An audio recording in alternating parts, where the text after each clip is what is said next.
We all heard what happened at the United Airlines, right? So we know what happened. And so if you don't know, I'll very quickly tell you what happened. The airlines, you know how they oversell flights, right? So because some people don't show up and they don't want to have an empty seat, they lose money. So they overbook the flight. And then if everybody shows up, they have to kick somebody off that flight. They have to ruin someone's day.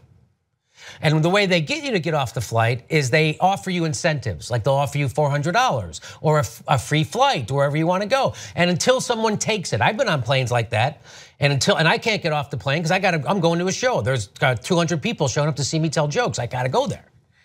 So I can't take it.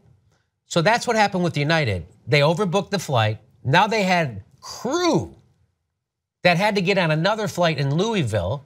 They needed a seat on this plane, the crew, like flight attendants, crew. And so they wanted to kick off a customer so a crew could have a seat because they're not gonna fuck up their own business. They're gonna fuck up your business. You ever think about that? That's what happened. So the airline says, yeah, I know you're flying because you have to get somewhere for business. Screw you. We have to get somewhere for business and we come first and you come second. You ever think of it like that, Steve? No. That's exactly what they're saying. When they do that, when they bump you off a flight for one of their crew, they're saying our business is more important than your business because the guy they kicked off that plane was a doctor. He had to be at the hospital the next morning and he told the cops that. He goes, I'm a doctor, I have patients waiting for me in the morning, I have to be there. There's sick people waiting to see me. They didn't give a shit. They're like, yeah, that's your problem. That's the sick people's problem. You know what our problem is? We need a flight attendant that's got to go serve pretzels to get to Louisville. So fuck you and fuck your business problem because we come first. And that's what they did. And then when the guy said, I'm not leaving, they called the cops and the cops came in immediately to physically enforce contract law. So instead what should happen is that they should have to go to civil court and take care of that. No, they called some thugs. They came in and beat the shit out of a senior citizen on their plane. God, by the way, they knocked his teeth out, broke his nose, and he has to have reconstructive surgery for his sinuses. And they gave him a concussion. And he's 69 years old. They're beating the shit out of 69-year-olds on fucking planes. To save $1. That's what it's about. Because if that guy doesn't get off, it'll cost them money. They don't care if it costs that guy money. They don't care if it screws out a sick person out of their doctor visit. They care about saving $1. That's what it's about. Am I wrong, Steve? No, you're right about everything. So, a lot of people are pissed off about this overbooking the flight issue. And there's some question as to whether this particular flight was overbooked or not, or if it was properly booked and they got bumped by the crew that needed the space. I actually care a lot less about the overbooking. You want to overbook? Go ahead and overbook. But here's what you have to do. You have to use market forces. You're a capitalist. You want to be a capitalist? Then fine, use market forces. If you can't get someone to volunteer to get off the plane for $400 or $800, you have to pay $2,000, pay $5,000, pay $1 million, pay whatever price it takes to get somebody off voluntarily because that's what this is all about. Here's what you can't do.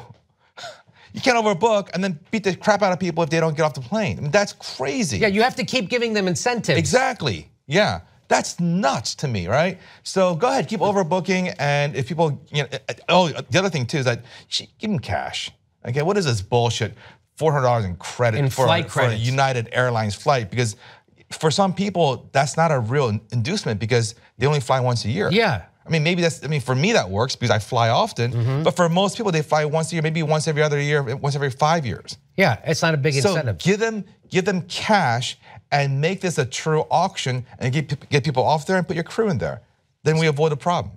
So Shane Ryan wrote an article in Paste magazine and he says, you're not mad at United Airlines, you're mad at America. And he says, you don't hate Mondays, you hate capitalism. Already United is being demonized online, which is both satisfying and warranted, but let's tell the deeper truth here. United made a dumb decision, but essentially they just got unlucky that the problem landed on their laps and it was their dirty laundry that got aired.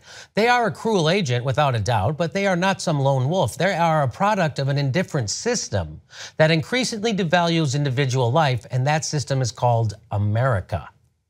Our economy is designed to transfer wealth and income into the pockets of those who need it least, and any opposition to this structural inequality is treated as political radicalism.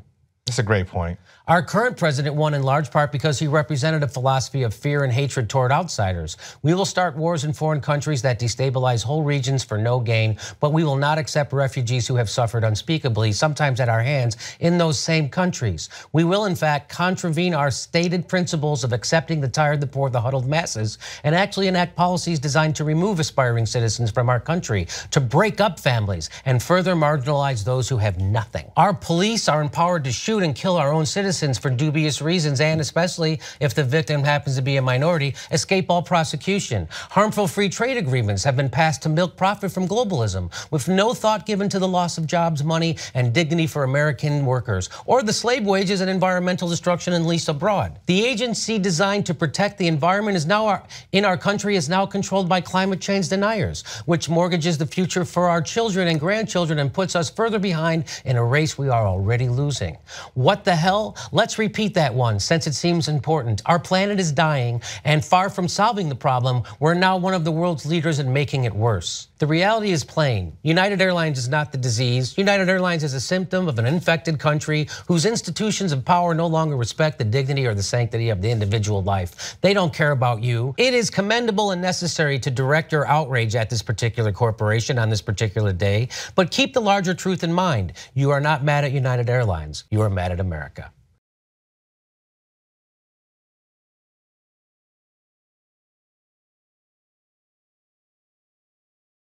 Hey, if you enjoyed this clip of Aggressive Progressive, why not become a member of the TYT network and you can watch the whole hour. You know, we do a show every Thursday and then you can watch it live when it happens as a member, or you can watch it later at your convenience because you get access to the podcast of Aggressive Progressive and other ways to get a hold of it. There's lots of stuff. Come become a member at tytnetwork.com/join.